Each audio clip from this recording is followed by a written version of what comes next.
नमस्कार दोस्तों, सोम ब्लॉग में आपका स्वागत है। मैं आपको एक कहानी सुनाने जा रहा हूँ। एक गांव में दो भाई थे। एक भाई बहुत छोटा था। एक भाई की शादी हुई हुई थी। उनके माता पिता नहीं थे। उसकी जो उसके बड़े भाई की शादी हुई थी ना, उसकी पत्नी ने छोटे भाई की शादी नहीं होने दी। ना उसको पढ़ाया, ना उसको लिखाया, ना उसको शिक्षा दी। उसको काम में लगा दिया, पशुओं को चराना और अपना घुमाना और खेतों में काम करवाना, मजदूरी करवानी। उसको पढ़ाया नहीं। तो एक दिन उसी गांव से एक राजा की रथ पे बैठ के जा रहे थे। उसके साथ उसके सेनापति भी थे और कुछ सेना भी उसके साथ थी। तो रास्ते में जिस रास्ते से राजा जी जा रहे थे ना, उसी रास्ते में वो पशुओं को लेके जा रहा था। तो पशुओं को ले जा रहा था, तो राजा के जब जाता है तो सब पशु हटा देते थे।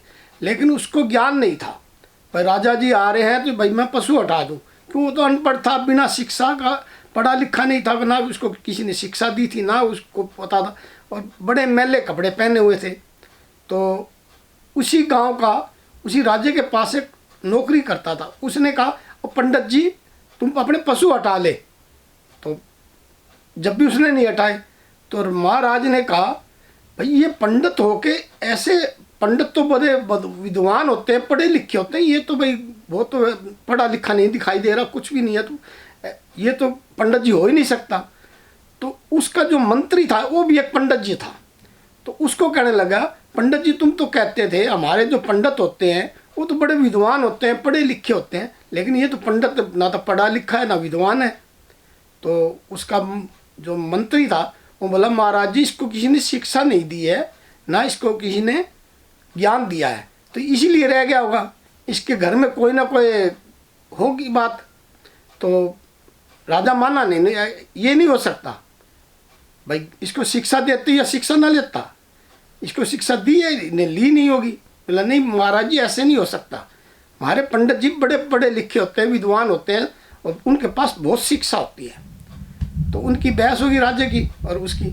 जहाँ राजा जी ने जाना था वहाँ पहुँच गया। तो वो जो उसका सैनिक मंत्री था ना, वो भी पंडित जी थे। उसको बात खटक गई दिल में, भाई मैंने उसके घर जाना है जो ये पशु चराता है। तो उसके अंदर जो उसका सिपाही था उससे पूछा, भाई इसके कौन सा घर है, तो मेरे को इनका घर दिखा दे और इसका भाई दिखा दे। उससे पूछा, भाई इसके परिवार में कौन कौन है, इसका भाई है, एक इसकी भाभी है, तो और इनके घर में और कोई नहीं है। तो भाई इसको इन्होंने पढ़ाया नहीं, ना इसकी शादी की, इसको मजदूरी करवाई है और इनके पास पशु चरवाई है। बोला ठीक है। तो उसने पूछ के उसका नाम लेके, पता सारा लेके उसके घर पहुंच गया। घर पहुंचा तो उसके पंडित जी उसके पास पहुंचा, पंडित जी के पास। बोला पंडित जी राम राम जी। राम राम होगी। बैठे, बोला मैं सेनापति वजीर हूँ और मैं ऐसे ऐसे आया हूँ और तुम्हारे को मेरा एक काम करना पड़ेगा। उसकी धर्मपत्नी भी बैठी थी। तो बोला बोलो जी मंत्री जी क्या काम है, हमें बताओ। बोला मैं तुम्हारे को ना एक 5 रुपये दूंगा 1 घंटे के लिए, फलानी नदी के पास नहा धो के इसको बिठाना तेरे छोटे भाई को, और इससे पूजा पाठ करवानी है भगवान के नाम से। उसकी तो भाभी भी खुश हो गई और उसका भाई भी खुश हो गया। ठीक है जी, 1 घंटे के हमारे को 5 रुपये दे रहे हो, तो हम कल से ही, हाँ कल से तुमने वहाँ बैठना है। वो तो सुबह हुई, नहा धो के अच्छे कपड़े डलवा दिए, अच्छी धोती कमीज डलवा के उसको बिठा दिया और भगवान का नाम लेने लग गया। भगवान का नाम लेता लेता उसका 1 घंटा हो गया। तो उसके जो उसकी भाभी थी और उसका भाई था उसके पास ही बैठ गए, भाई 1 घंटा इसको बिठाना, कभी उठ ना जाए। तो 1 घंटे के बाद घर ले आए तो बहुत खुश हुए, क्योंकि सारा दिन एक मजदूर कहीं भी मजदूरी पे जाते तो उसको 1 रुपया मिलता था और 1 घंटे के उनको 5 रुपये मिल गए। वो तो बहुत खुश हुए। तो मतलब दूसरे दिन फिर वही आ गया मंत्री उनके घर। बोले मैं आज तेरे को 10 रुपये दूंगा, तुम्हें 2 घंटे बैठना वहाँ पे पूजा। उनके भाई और उसकी भाभी और खुश हो गए, भाई आज हमारे को 10 रुपये मिलेंगे। तो उसी को अच्छे कपड़े, उसको अच्छे कपड़े नवा धोवा के, धोती कुर्ता पहना के, अच्छी रोटी खिला के फिर वहीं जाके बिठा दिया उन्होंने। तो 2 घंटे उसने फिर भगवान का नाम लिया। 2 घंटे नाम लिया तो फिर उसके 2 घंटे हो गए। तो वहाँ मंत्री भी बैठा रहा 2 घंटे। बोला तुम कल बिठाओगे ना, तो इसको तुम 5 घंटे बिठाओगे तो मैं तुम्हारे को 20 रुपये दूंगा। तो उनके घर के और खुश हो गए, उसका भाई भी खुश हुआ, उसकी भाभी खुश हुआ। तो उसकी तो इतनी सेवा करने लगे, अपने बच्चों को भी रोटी नहीं देते तो उसको रोटी देने लगे। ना तो पहले उसको रोटी देते थे, ना उसको कपड़े देते थे, अब उसको रोटी भी देने लग गए, अच्छा कपड़ा भी देने लग गए। भाई तो बहुत कमाने लग गया, क्योंकि हम इतना एक साल में नहीं कमाते, ये एक दिन में कमा रहा है। तो उन्होंने 5 घंटे के लिए, फिर उसके तीसरे दिन उन्होंने पूजा पाठ की उसी जगह पे बैठ के। 3 दिन उसने 5 घंटे तीसरे दिन पूजा करी तो उसको 20 रुपये मिल गए। 5 घंटे के बाद फिर मंत्री आ गया उनके पास, बोला तुम्हें कल इसको 8 घंटे बिठाना है तो मैं तुम्हारे को 30 रुपये दूंगा। तो और खुश हो गए वो। तो ऐसे ही ऐसे उसने कहा इसको ना सारा दिन बिठाना तूने तो मैं तुम्हारे को 50 रुपये दूंगा। तो उसकी भाभी भी खुश, उसका भाई भी खुश। तो उन्होंने तो वहीं 50 रुपये मिलने लगे तो वहीं उन्होंने कुटिया ही बना ली। भाई हम तो यहीं कुटिया बना लेंगे, यहीं रहेंगे, घर जाने का हमारे पास टाइम ही नहीं है, हमारे को रोज़ 50 रुपये मिल रहे हैं। तो अपने बच्चों के लिए उन्होंने कुटिया बनाई। तो ऐसे चलता चलता 50 रुपये मिलने लग गए। तो जो उस रास्ते से आता जाता देखता यहाँ तो कोई साधु महात्मा तपस्या कर रहा है, उसके पाँव आके छूता, पायों में पड़ता और उसके पास 2 मिनट बैठता।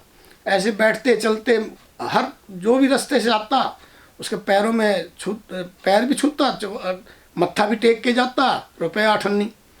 तो उनके भाई तो बहुत खुश हो गए। तो ऐसे चलते चलती बात राजा के पास पहुंची, उसी महाराज के पास। महाराज जी एक वहाँ साधु महात्मा तप रहा है नदी के पास, उसके पास लोग इतने जा रहे हैं, जो भी जा रहा है ना, जो भी मनोती मानने के लिए जाता है उसकी मनोती पूरी हो जाती है। तो राजा का लड़का नहीं था। राजा बोला ठीक है हम भी उसके पास जाते हैं, मेरे घर औलाद नहीं है तो मैं भी जाता हूँ, मत्था टेक के आते हैं, तुम्हारे घर भी कोई औलाद हो जाएगी।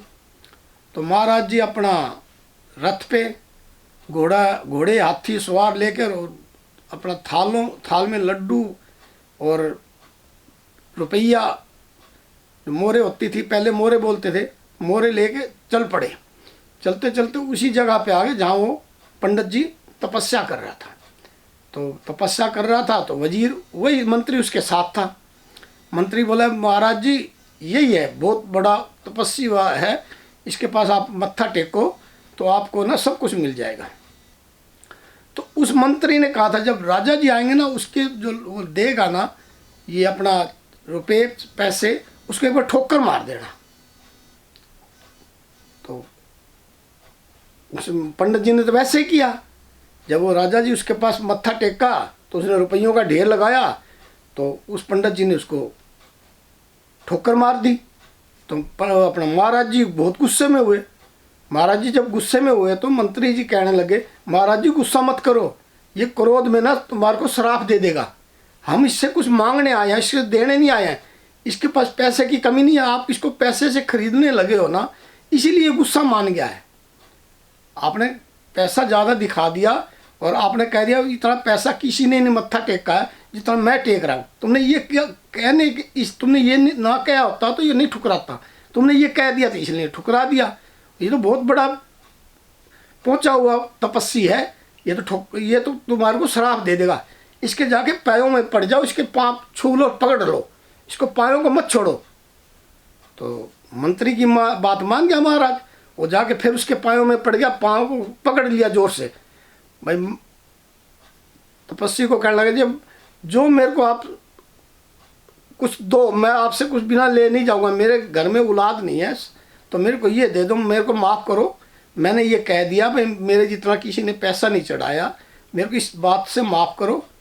तो उसने माफ़ी मांगी और फिर उसने पूछा, कहने लगा बोलो महाराज जी क्या चाहिए। मेरे घर औलाद नहीं है तो मेरे को एक औलाद दे दो, मैं इसीलिए आपके पास आया हूँ। उसने उसके ऊपर हाथ रख दिया, जाओ तेरे घर एक औलाद हो जाएगी। तो महाराज जी अपना वहीं से घर पहुंच गए, अपनी सेना को वापस लेके, हाथी घोड़े जो उसके मंत्री घर आए। जब उसके घर पहुंचे तो रास्ते में तो वजीर उसका कुछ नहीं बोला, मंत्री। वहाँ जब पहुँचे तो महाराज को कहने लगा महाराज जी वो जिसके पास तुम पैर छू के आए हो और पैर पकड़ के आए हो और जिससे आप माफ़ी मांग के आए हो वो कौन था, आपने पिछाड़ा? कहना नहीं, कहना वही था जो पंडित जी आप कह रहे थे, पंडित ये पागल है और ये पंडित तो ज्ञानी नहीं होते, वही पंडित के हाथ तुमने पैर छुए हैं और उसको उसी के उसे तुमने अपना कुछ आशीर्वाद मांगा है। बोले इसको आज शिक्षा दे रखी है, इसको पहले भाई ने और भाभी ने शिक्षा नहीं देने दी, ना इसकी शादी की, ना इसको पढ़ाया, ना इसको लिखाया, तो इसलिए वो पागलपन में रह गया। आज मैंने इसको शिक्षा भी दी है और मैंने इसको पढ़ाया भी है, आज ये इतना बड़ा तपस्वी बन गया। तो बड़े महाराज, बड़े राजा उसके पैरों में आज पैर छू रहा था। तो राजा समझ गया बात को, भाई ये तो बात इसने बहुत अच्छी की, भाई शिक्षा तो शिक्षा देने के ऊपर होता है, कोई पागल नहीं होता। शिक्षा किसी को भटकाना हो या किसी को कहना हो तो उसको ऐसा नहीं करना चाहिए, उसको शिक्षा देनी चाहिए। जब उसको शिक्षा मिलने के बाद इतना बड़ा ये विद्वान बन गया है, तो भाई मेरे कहने का मतलब है आप किसी को भटकाओ मत और उसको शिक्षा दो और सोमबलोक को फॉलो करो।